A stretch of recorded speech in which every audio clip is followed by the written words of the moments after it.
राधे राधे दोस्तों, मैं हूँ डॉली शर्मा की रसोई एंड दुनिया में आप सभी का बहुत बहुत स्वागत है। दोस्तों, पवित्र पावन कार्तिक महात्म का अध्याय आज मैं आपको 34वां सुनाने जा रही हूँ। कार्तिक माह समाप्त होने जा रहा है, सिर्फ एक दिन शेष है। आप सभी को बैकुंठ चतुर्दशी की और कार्तिक पूर्णिमा की हार्दिक शुभकामनाएं।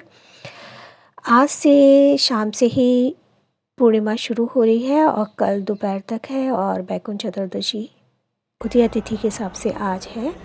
आज देव दीपावली भी है। आप सबको देव दीपावली की हार्दिक शुभकामनाएं। 34वां अध्याय इस प्रकार है। सूत जी कहते हैं कि यदि किसी उद्यापन की शक्ति ना हो तो ब्राह्मणों को भोजन करा देवे। यदि ब्राह्मण ना मिले तो गौ का पूजन कर लेवे। यदि गौ भी ना मिले तो पीपल अथवा वट वृक्ष का पूजन कर लेवे। यह सुनकर ऋषि कह पूछने लगे कि महाराज, वृक्ष तो सभी समान है, फिर पीपल तथा वट वृक्ष को ही श्रेष्ठ क्यों माना गया है? तब सूत जी ने कहा, पीपल विष्णु का, वट शिव का तथा पलाश ब्रह्मा जी का रूप है। फिर ऋषियों ने पूछा कि ब्रह्मा, विष्णु तथा महेश यह सब वृक्ष भाव को कैसे प्राप्त हुए? यह सुनकर सूत जी कहने लगे कि हे ऋषियों, एक समय शिवजी पार्वती जी सहित एकांत में विराजमान थे कि उस समय देवताओं द्वारा भेजे गए अग्निदेव द्वारा उनके एकांतवास में कुछ विघ्न उपस्थित हुआ। तब पार्वती जी ने क्रोधित होकर देवताओं को श्राप दिया कि तुम वृक्ष हो जाओ।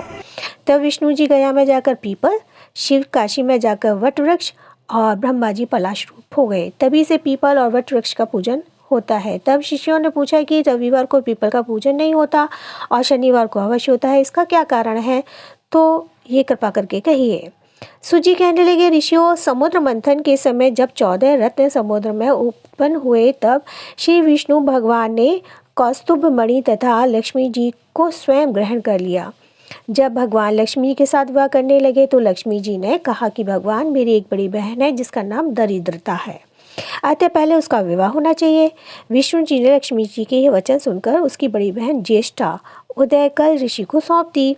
ज्येष्ठा यानी कि दरिद्रा का रंग काला तथा लाल नेत्र, बिखरे बाल।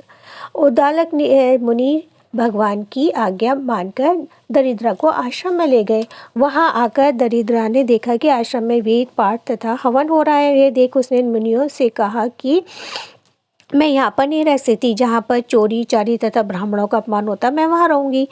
उसकी यह बात सुनकर उद्दालक ऋषि अति दुखित हुए और उसको वहीं पर छोड़कर चले गए और कह गए कि मैं तेरे लिए कोई स्थान देखकर आता हूँ। दरिद्रा ने बहुत देर तक ऋषि की प्रतीक्षा की, किंतु उसके ना आने पर रोने और चिल्लाने लगी।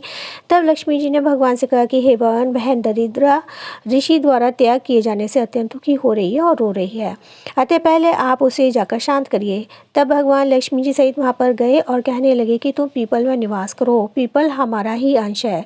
जो कोई कार्तिक सुदी पूर्णमासी को पीपल ज्येष्ठा का पूजन करेगा वह तुमको शीघ्र प्राप्त होगा और उसके यहाँ लक्ष्मी जी का वास होगा। जो शनिवार को तुम्हारा पूजन करेगा और सूत लपेटा उसके समस्त मनोरथ सिद्ध होंगे, परंतु दूसरे दिन अर्थात रविवार को जो कोई स्पर्श करेगा वह दरिद्री हो जाएगा। इतना कहकर भगवान अंतर्ध्यान हो गए। सूत जी कहते हैं, जो कोई इस कथा को कहता है, सुनता है, उसको प्रयाग तथा बद्री का आश्रम तीर्थ जैसा फल प्राप्त होता है और अंत में सुख भोग कर विष्णु लोक को जाता है। बोलिए विष्णु भगवान की जय। अब मैं आपको बैकुंठ चतुर्दशी की कहानी सुनाई जाती हूँ। बैकुंठ चतुर्दशी यानी कि हरि और हर, विष्णु भगवान और शिव शंकर का मिलन होता है। आज के दिन शिव शंकर भगवान पर तुलसी चढ़ाई जाती है आज के दिन, और विष्णु भगवान पर बेलपत्र।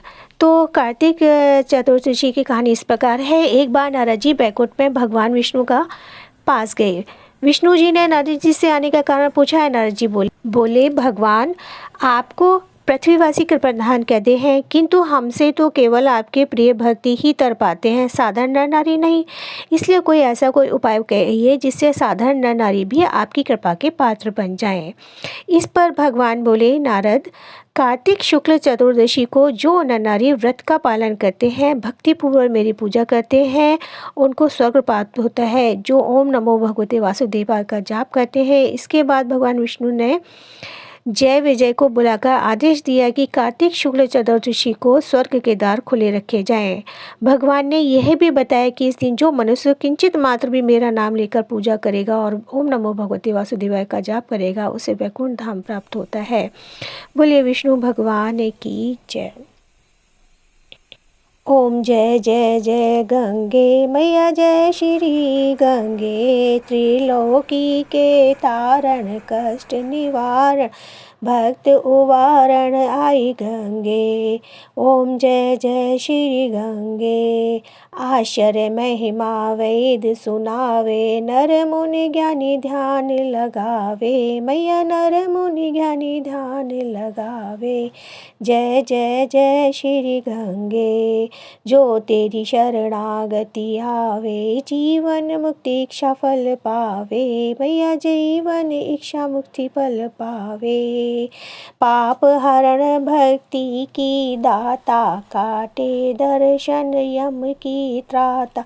जय जय श्री गंगे, लाल आरती जो नित गावे, बस बैकुंठ अमर पद पावे। ओम जय जय श्री गंगे मैया जय जय श्री गंगे, मैया जय जय श्री गंगे। तुलसा महारानी नमो नमो, हर की पटरानी नमो नमो, कौन महीने में बीज बोया कौन महीने हुई हरियाली, नमो नमो सावन में तेरा बीज बोया, भादो मास हुई हरियाली, नमो नमो। कार्तिक में हुई तेरी पूजा, मार्ग शीस हुई पटरानी, नमो नमो तुलसी महारानी, नमो नमो। के जप तप किया तुलसा बाई, सालीग्राम हुई पटरानी, नमो नमो। 12 बरस जी कार्तिक नई सालीग्राम हुई नमो नमो। 12 बरस जी कार्तिक नई सालीग्राम हुई पटरानी, नमो नमो। 56 वो उतरे हरिया के बिन तुलसा हरि एक न मानी, नमो नमो। सावरी सखी मैया तेरो जस गावे, वेद पुराण बखानी, नमो नमो तुलसी महारानी, नमो नमो। काहे को दिवला काहे की बाती, काहे को घी जले दिन राती, माटी को दिवला निर्मल सी बाती, सुरहल को घी जले दिन राती, नमो नमो तुलसी महारानी, नमो नमो। जो कोई तुलसा जी को हरि जस गावे, बस बैकुंठ परम पद पावे, नमो नमो तुलसी महारानी, नमो नमो। हर की पटरानी, नमो नमो। 5 नाव 5 भी कम नाव, 2 मैं नहाती 300 दिन खाट छोट में पड़ी धरती माता तेरी शरण।